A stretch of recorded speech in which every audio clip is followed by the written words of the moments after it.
It's now time for Ask the Derm. Board-certified dermatologist Dr. Groff from Cosmetic Laser Dermatology here to answer all of your skin questions. Dr. Groff, good morning. Always good to see you. Good to see you, Shelley. Oh, this is going to be some good stuff, especially with the weather right now. Oh, yeah. All right, let's get to the first question. This is from Sheila. Sheila says, I have excessive underarm sweating and have tried multiple home remedies that have all failed. Can you please help me? So you can see, especially given, like you said, the weather recently with all the heat, patients that suffer from hyperhidrosis, which is excessive sweating, are really having a hard time. So one of the things that we've been doing the past few years is we use Botox, which will completely shut down the sweating, but there's a newer technology, it's called ThermiDry. ThermiDry? Yes. Okay. So what that involves is what we do is we inject Novocaine into the underarm area and make it completely numb. Then we use this probe. Now that looks kind of scary. This probe normally would be attached to a machine that generates radio frequency.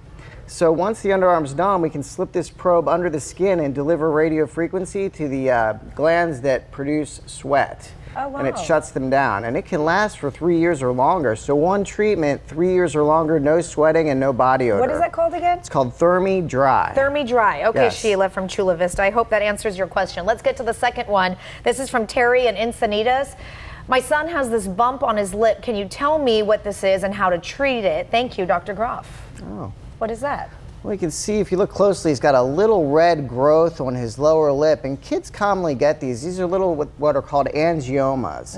They're little dilated capillaries at the surface of the skin, and I believe we might have a before and after photo. These are easily treatable, they're harmless, and usually with 1 or 2 zaps of the appropriate laser, we can get rid of these. So if it's cosmetically annoying, or sometimes they tend to bleed if they're rubbed or scratched, so it's a good idea to treat them. Okay, this is from Aaron in San Diego. Dr. Groff, my husband has had this cyst on his knee for a number of years. What is it and how can we get rid of it? Let's take a look. There it is. That's the, whoa, Wow. That's a big cyst, huh? Yeah, that looks like that's probably a couple inches across.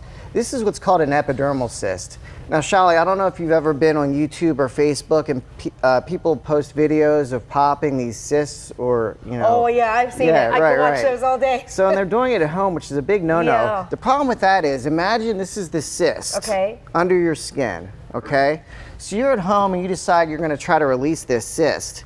So what happens if I can, oh, there we go.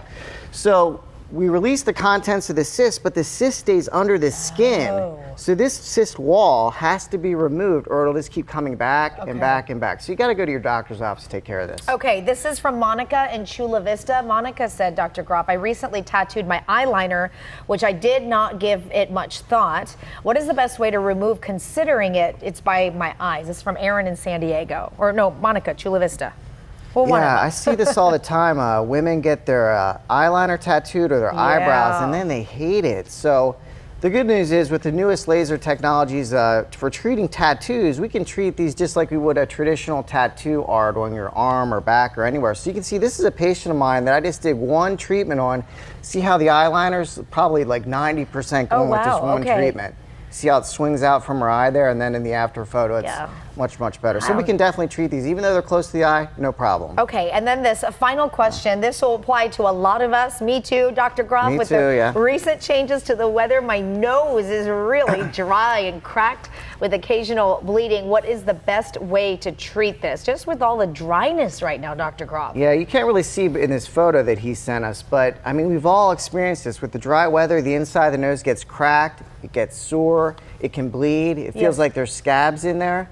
So forget all the home remedies and all the tricks online. The simplest thing to use is good old Aquaphor. Oh, I know this stuff. Yeah. So you just take a tiny bit and put it on your pinky or your little finger, and then just go inside the nose and just put a nice thin, even layer. And really within a matter of just a day or two, you see a huge difference. That quick? Oh, That's yeah. perfect. You can do it a few times a day. You don't want to put too much in there, just a nice, thin, even layer. And it works miracles. I use it myself when I have that problem. Perfect. So it's great. Well, Dr. Groff, thank you for being here. Great Always seeing you. good information. If you want to get in touch with Dr. Groff, the info right there on the screen. We've also linked it to our website for you.